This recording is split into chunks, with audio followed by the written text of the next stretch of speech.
Mesdames, Messieurs, bonjour, bienvenue au journal. Ce qu'il faut retenir de l'actualité, la 14e conférence des ambassadeurs et consuls généraux du Burkina s'est ouverte ce matin à Ouagadougou. Les représentants du pays à l'étranger échangent autour du PNDS et des défis sécuritaires. Cela fait 4 ans qu'ils ne s'étaient plus retrouvés. La Côte d'Ivoire est sans gouvernement depuis hier après la dissolution de l'équipe dirigée par Amadou Gon Coulibaly. Le PDCI qui veut présenter un candidat à la prochaine présidentielle pourrait payer les pots cassés de son bras de fer avec le RDR. Cela dit, après 4 ans d'interruption, la conférence des ambassadeurs et consuls généraux du Burkina a renoué avec ses discussions. Ce matin, la 14e conférence s'est ouverte autour du thème « Défis du PNDS et enjeux sécuritaires. Quelle contribution de la diplomatie burkinabé ?» Les travaux de la rencontre ont été lancés en présence du président du Faso. Reportage Roger Kam, Dramandadian. Ils sont tous des diplomates, ambassadeurs et consuls généraux, chargé de mettre en œuvre la politique extérieure du Burkina. Cette 14e conférence, la première depuis l'élection du président Roch-Marc Christian Kaboré, sonne alors comme un retour aux sources pour s'enquérir des nouvelles orientations du président du Faso. Ça fait 4 ans que nous n'avons pas tenu de conférence des ambassadeurs, la dernière s'étant tenue en mars 2014. Et donc aujourd'hui de nous retrouver tous ensemble dans la grande famille de la diplomatie burkinabé et surtout d'être honoré par la présence physique du chef de l'État parce que c'est une première, j'allais dire. Au-delà des questions qui sont relatives à l'amitié, la fraternité avec les autres peuples, la question du développement s'invite maintenant au centre des discussions, que ce soit les problèmes politiques, que ce soit les questions relatives au terrorisme et au combat que nous menons. Et c'est pour cela que demain, j'aurai un entretien pour repréciser l'ensemble de ces questions. Dans la lutte contre le terrorisme, le Burkina le soutien de ses amis et le plan de développement économique et social continue d'attirer les partenaires. Bilan du chef de la diplomatie burkinabé. Pour la seule année 2017, nous avons tenu ici même et à l'extérieur 6 commissions mixtes de coopération et nous avons signé 43 accords de coopération. Dans le même temps, notre pays a reçu la visite des grands dirigeants du monde et de la région. Parmi les succès diplomatiques, on peut aussi citer le MCA, le Millennium Challenge Account, décroché pour la seconde fois par le Burkina Faso en fin 2016.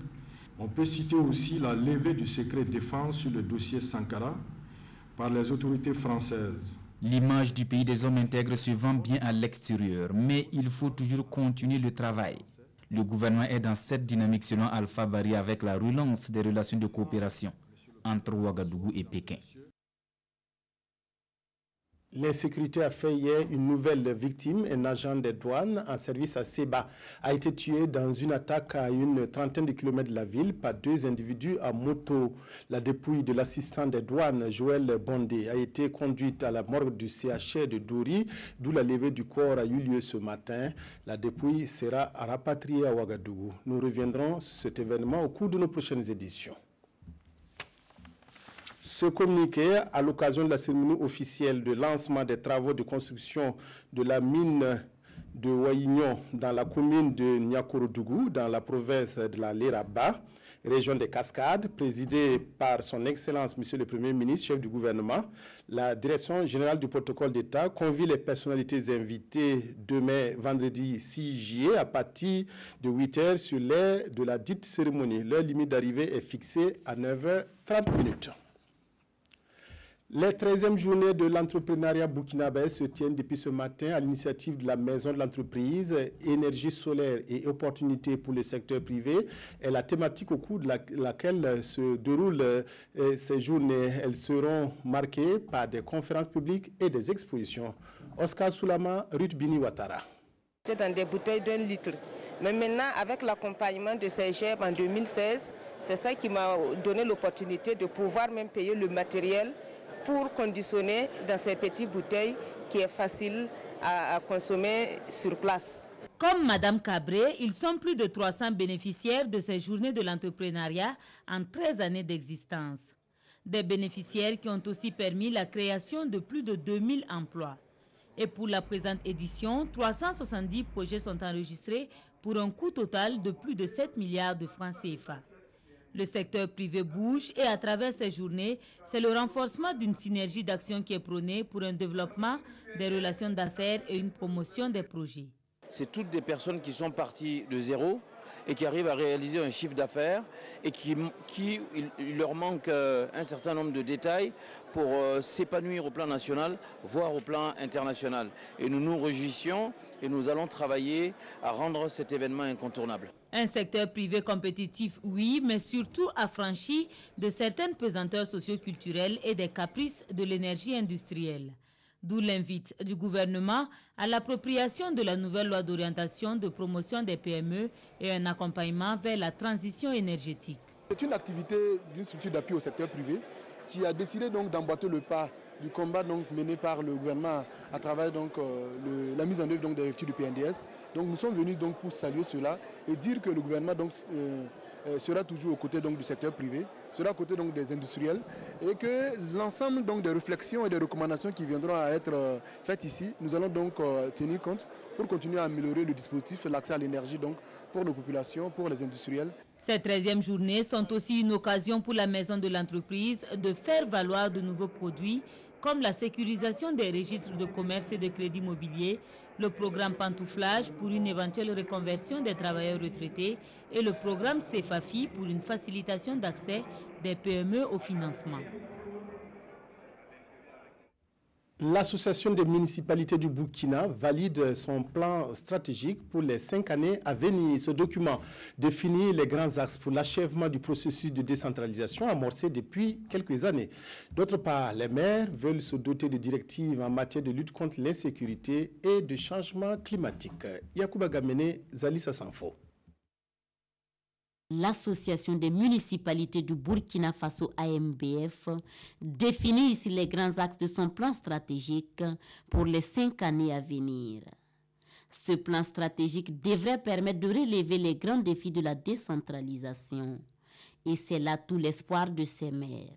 Alors, chacun promet ici apporter sa contribution pour qu'aucun aspect ne soit oublié dans l'élaboration de ce plan stratégique. Aujourd'hui, il y a de nouveaux thèmes qui font jour, les changements climatiques et d'autres problèmes qui n'étaient pas connus lorsqu'on élaborait le premier plan stratégique. Donc il s'agit d'intégrer toutes ces nouvelles données. Il y a même les questions sécuritaires aujourd'hui qui commencent à émerger, puisque vous avez vu que certains de nos camarades en ont été victimes. Donc tout ça, c'est des questions nouvelles qu'il va falloir intégrer dans nos orientations stratégiques. L'élaboration de ce plan stratégique fait suite à un précédent qui aura duré 7 ans et dont la mission principale était d'accélérer le processus de décentralisation. Il y a eu un transfert de compétences, voilà, et il y a un accompagnement financier. Les principaux défis, c'est que nous pensons que ces transferts-là n'ont pas encore atteint leur vitesse de croisière. L'accompagnement financier reste encore à renforcer. Et nous avons les questions de communication, les questions de fonctionnement même de l'AMBF. Et tout ça, c'est des défis. Et ces maires espèrent de tout leur vœu que des recommandations et des propositions qui naîtront de ces 2 jours de travaux contribueront à la création de communes plus autonomes, résolument engagées sur le chemin du développement à la base. De 0% à 86%, l'école primaire publique de Mahon B est passée de l'ombre à la lumière. Après avoir défrayé la chronique l'année dernière pour avoir fait 0% au CEPE, l'école a lavé la France cette année. Une grande fête est prévue dans cette localité du Kénédougou pour saluer ce défi relevé. Drissa Traoré Moussa Sano. École primaire publique de Mahon B. Parmi ces enfants qui jouent au ballon ou qui font la cuisine, de nombreux élèves de la classe de CM2 récents lauréats du CEP, les certificats d'études primaires où l'école a réalisé un bon taux de succès. J'ai eu mon CP. Je suis très contente. J'ai appris bien mes leçons en classe. Le maître aussi a travaillé bien tous les jours, même les dimanches. Contrairement à 2017 où l'école Mahon B avait fait 0% au CP, cette année ils sont au total 31 sur 36 candidats admis, soit un taux de succès de 86,11%. L'enseignant titulaire de la classe, le voici. un sentiment de fierté. Puis on est arrivé à relever un défi, pas parce que les élèves n'étaient pas bien l'année passée.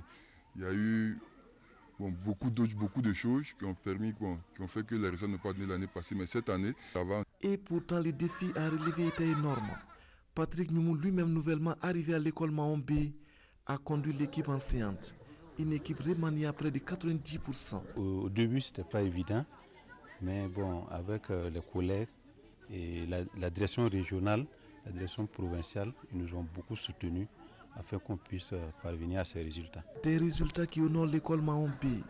Ce matin, il reçoit la visite d'une autorité venue pour féliciter les élèves, mais aussi les corps enseignants. Nous sommes très satisfaits cette année parce que les 0%, bon, on ne pouvait rien dire l'an passé, mais ça nous a tous touchés. Mais comme cette année, ils ont bien travaillé, on félicite les directeurs et ses agents. Le travail qu'ils ont abattu, ça nous a donné la tête haute aussi dans la commune et dans tout Burkina. Le grand mérite revient aux enseignants. Je pense que c'est eux qu'il faut saluer pour les résultats obtenus. Un proverbe de chez nous dit, lorsque tu bois l'eau des canaries de ta maman, c'est ta maman que tu dois remercier. Et pour remercier les différents acteurs qui ont permis de réaliser le taux de succès de 86,11% au CP cette année, l'école Mahombe envisage l'organisation d'une grande fête. Le rendez-vous est devenu incontournable. La subvention à la presse privée a été remise par le ministère de la Communication. Les bénéficiaires ont reçu hier leur chèque qui va contribuer un tant soit peu à leur bon fonctionnement. 85 médias ont bénéficié d'une enveloppe de 400 millions de francs CFA. Amadou Ilboudo, Maïmouna Traoré. Ils sont au total 96 sur 116 organes de presse privée à bénéficier du fonds d'appui à la presse privée FAPP au titre de l'année 2018. Les dossiers des 20 autres ont été rejetés pour non-respect des procédures et règlements. Pour certains bénéficiaires, cet accompagnement leur permettra d'agrandir leur entreprise de presse. C'est la première fois même que nous avons une subvention. Ça va nous aider à nous équiper, à être... Ça invite même à être beaucoup plus, à chercher le professionnalisme. Cette année, 400 millions de francs CFA ont été mobilisés. Un geste pour soutenir les organes de presse privée dans leurs activités quotidiennes. Nos attentes sont que les entreprises de presse puissent vraiment utiliser l'argent, les ressources qu'elles reçoivent de l'État à bon escient, en respectant vraiment les textes. Et nous allons encore appeler les entreprises de presse. Quand vous recevez des documents du fonds d'appui à la presse privée, prenez le soin de le lire parce que c'est des documents dans lesquels vous vous engagez. Le fonds d'appui à la presse privée a été créé en 2015 avec pour vocation d'œuvrer au développement des entreprises de presse et c'est la deuxième année consécutive qu'il procède à une remise de subventions.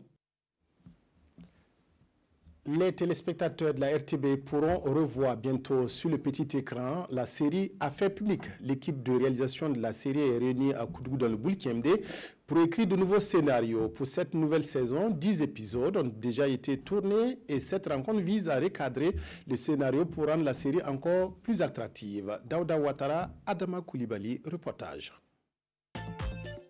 Affaires publiques. La série tant appréciée du petit écran devrait bientôt revenir sur les antennes de la RTB.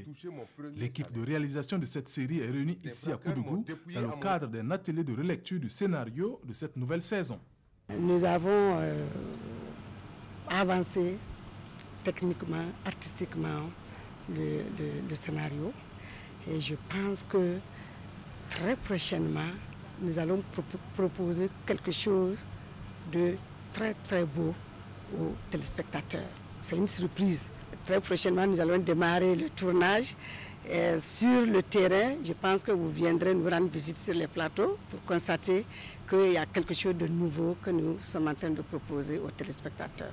Pour le responsable de la RTB qui produit cette série, les dispositions nécessaires ont été prises pour la relance de cette série qui fait tant de mules. Affaires publiques, c'est une série à fort symbole pour l'audiovisuel public burkinabé. Vous savez que c'est en 2009 que ça a été lancé. Il y a eu des périodes de haut, il y a eu quelques bas. Et nous avons donc décidé de relancer cette série-là que les Burkinabés ont très rapidement adoptée. Pour le moment, on en est à la phase de scénarisation qui est pratiquement bouclée.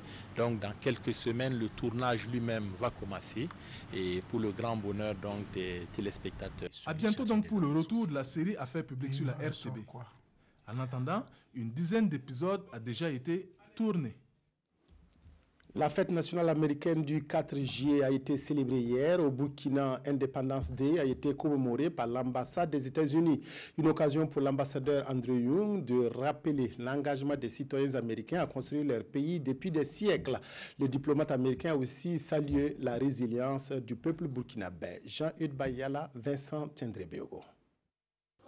Exécution des hymnes nationaux burkinabés et américains par la chorale internationale Les Voix de l'AFI et le discours de l'ambassadeur ont marqué les temps forts de la célébration de la fête de l'indépendance américaine au Burkina Faso.